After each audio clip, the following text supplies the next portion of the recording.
Hi everyone, I'm Shaylin here with Reedsy. Today we're talking about how to brainstorm your writing. With NaNoWriMo Fast approaching, you may be trying to do some last-minute brainstorming. So today we're just going to run through some different tips to help you brainstorm material for your book.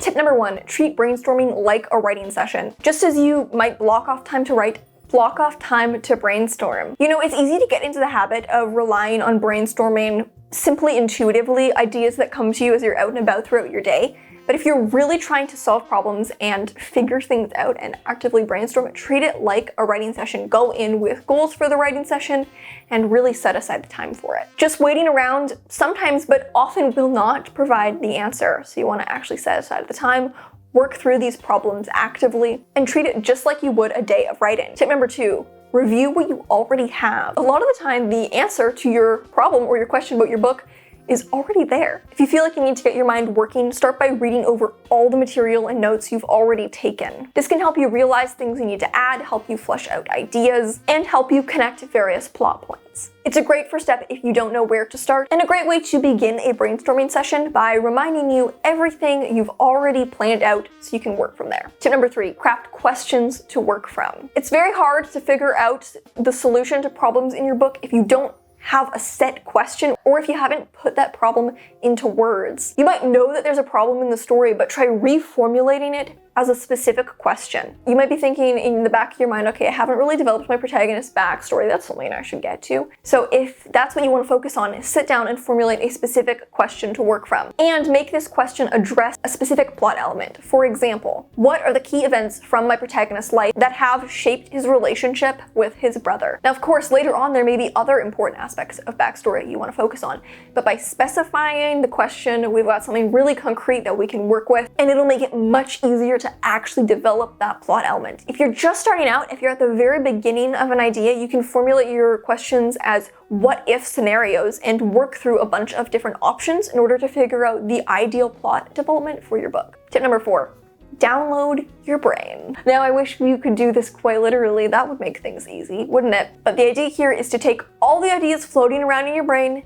and write them down. I like to often do this as a form of writing sprint. Set a timer and just start writing out every possible thought, as minuscule as it is. It can be down to just like a random image that I might want to have in the story at some point, or a giant idea for a plot development. Literally anything, and just do it as a bullet point list until the timer goes off. Don't try to think about the best option. You're actually going for quantity over quality in this scenario. A lot of the time we really try to mull over looking for the best option, but a lot of the time you need to write the bad things in order to get to the good idea. Once you've written down everything that you can think of, every tiny idea you have, then sort through it and toss the things that don't fit or don't make sense or aren't very good. You may have to write them down in order to sift through them and get to the actual goal. Tip number 5, consume similar media. I think I bring this tip up in a lot of videos, but to be honest, I think it's just like a very basic and helpful tip. It may seem like tired advice, but I think it genuinely works. Reading similar books, watching similar shows, movies, and consuming media that's similar in a variety of ways. So things that are similar in concept, things that are similar in tone, things that maybe have a similar craft element, things that are similar in setting. It doesn't really matter. It can be really inspirational. It's kind of a sort of passive brainstorming. As you read or watch this thing, your brain is thinking about your own story in the background. And you may find, ideally, that as you read or as you watch, you'll have to pause at a certain point to write down a great idea. The only important thing here is make sure you don't fall into a procrastination loop and convince yourself that watching all 10 seasons of this TV show is necessary for your story development. But you don't want to start using it as a form of procrastination. It should actually be a form of productivity. Tip number 6, research relevant topics. Some books require a ton of research. Some don't require much at all, but most require some level of research, whether you're researching, your protagonist's job or the setting. Most books require some level of direct or indirect research, so you may have to research something very specific, or you may need to just kind of research general things. Oftentimes, the content that you need in your book is already out there in the form of research. Dig into the information that's relevant for your book. You're going to have to do this anyways, but it can actually be really valuable for brainstorming. It can clue you into a lot of potential ideas or elements that need to feature in your book. Of course, it also helps you have a solid foundation of research to help you avoid inaccuracies or plot holes. But if you're stuck and you feel like you cannot get any ideas for your book, try researching as a way to jumpstart that. I find it's one of the best ways to get inspiration, and it kind of kills two birds with one stone because you needed to do that research anyways. Tip number 7, recognize what's missing. When you look at all the material you have, maybe you notice that you don't have much development for certain side characters or certain aspects of your world building or a certain section of your plot. The great thing about developing a book is that everything is interconnected. So developing one aspect of your book will probably give you ideas for other aspects as well. Let's say you're stuck on the plot development, but you love world building.